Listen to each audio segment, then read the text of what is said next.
Les élections présidentielles approchent à grands pas et force est de constater que les discussions santé dans les débats politiques ne sont pas légion. Dijon Santé a voulu, à travers des questions communes, interroger les représentants des principaux candidats. Philippe Hervieux, élu vert de la Côte d'Or et vice-président du conseil régional, nous explique ce que fera Eva Joly contre les déserts médicaux. La santé pour nous est un lieu où il faut investir et non pas désinvestir. Pour bien comprendre un peu l'esprit de ce programme, là, il faut savoir que nous avons une vision sur la question de la santé qui repose sur trois piliers, on va dire. Le premier, très vite, pour que vous compreniez bien ma réponse, le premier c'est l'éducation et la promotion de la santé. La deuxième chose, c'est qu'il faut prévenir. Et il y a aujourd'hui une prévention qui est en place, mais nous estimons que cette prévention face, je dirais, aux nouvelles maladies, aux maladies de civilisation auxquelles nous avons à faire face, et qu'on connaît, l'explosion des cancers, de l'obésité, des maladies neurologiques, ces maladies, nous pouvons les éviter ou en bonne partie les éviter. Et puis, troisièmement, évidemment, ce qu'on fait aujourd'hui, c'est-à-dire une politique de soins, une politique curative centrée sur l'hôpital. Nous avons donc un programme qui est sur 3 pieds et aujourd'hui, nous considérons qu'il est trop sur le soin, pas assez sur les 3 piliers dont nous parlons. Et je dirais qu'il faut substituer une politique de soins à une véritable politique de santé. Voilà. Alors, pourquoi je vous dis ça? Parce que par rapport aux déserts médicaux, nous considérons qu'il faut nous mettre en place des pôles médicaux dans les zones rurales et ailleurs, qui seraient constitués à la fois de médecins, mais aussi de pharmaciens, mais aussi d'infirmiers, de sages-femmes, de kinés, de manière à ce que ce pôle médical non seulement soit un endroit pour soigner, mais aussi pour prévenir et pour éduquer. Les pharmaciens peuvent-ils, pour éviter ces déserts médicaux, prendre la place des médecins? La question a été récemment soulevée, mais les avis divergent. Nous considérons qu'il faut effectivement qu'un certain nombre de choses soient déléguées du médecin vers les infirmières ou les infirmiers, vers les sages-femmes, peut-être vers les pharmaciens. En termes de suivi, alors là oui, en termes de promotion et d'éducation à la santé, en s'appuyant sur des ressources locales qui peuvent être les fédérations d'éducation populaire, qui peuvent être les PMI, etc. Là oui, il faudrait que le médecin se consacre plus sur son cœur de métier, si j'ose dire, mais tout ce qui est suivi et prévention soit là peut-être plus pris en compte par les professions dont je viens de parler. Avec le SMR, le service médical rendu, beaucoup de médicaments ont été ces dernières années déremboursés.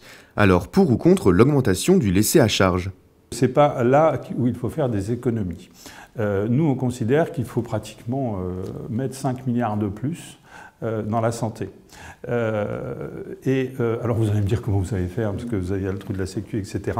C'est un équilibre budgétaire qu'il faut mettre en place. Il faut savoir qu'il y a 40, on ne sait pas trop, mais entre 40 et 80 milliards d'euros par an qui échappent au fisc français. On sait qu'on a beaucoup d'entreprises, on a parlé de Total très récemment, qui payent entre 7 et 8% d'impôts sur le bénéfice, alors qu'on sait que c'est plutôt 33%, et que les PME, par exemple, payent autour de 30%.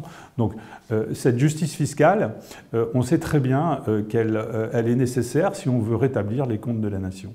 Donc c'est là-dedans qu'il faut puiser pour faire en sorte qu'un certain nombre de priorités pour les citoyens français soient remis à l'ordre du jour. Si on revient à la fiscalité des années 2000, entreprises et particuliers, direct et indirect, et puis droit de succession. Fiscalité qui existait dans les années 2000. Vous avez à peu près mon âge, dans les années 2000, on ne vivait pas dans un pays soviétique. Eh bien, on économiserait 110 milliards, on aurait 110 milliards de rentrées d'impôts en plus. Notre système de santé a été l'un des plus aboutis et performants d'Europe, voire du monde. En ces temps de crise, il apparaît comme nécessaire d'instaurer de nouvelles mesures économiques pour en maintenir sa qualité.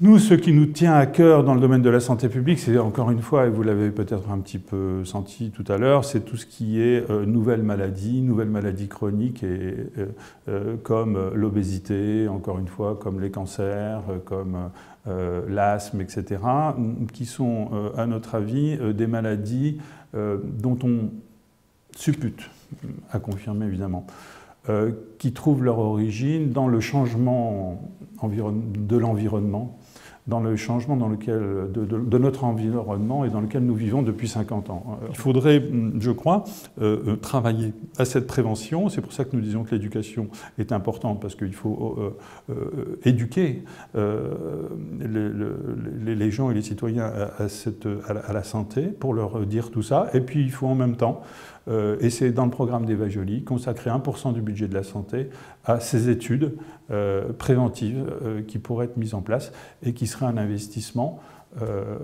à long terme, enfin ou à moyen terme, à 5-6 ans, pour commencer à effectivement éradiquer ce qui paraît être quand même assez facile à faire. Parlons de l'obésité, c'est quand même quelque chose, et le diabète et le cholestérol, qui paraît peut-être assez à notre portée.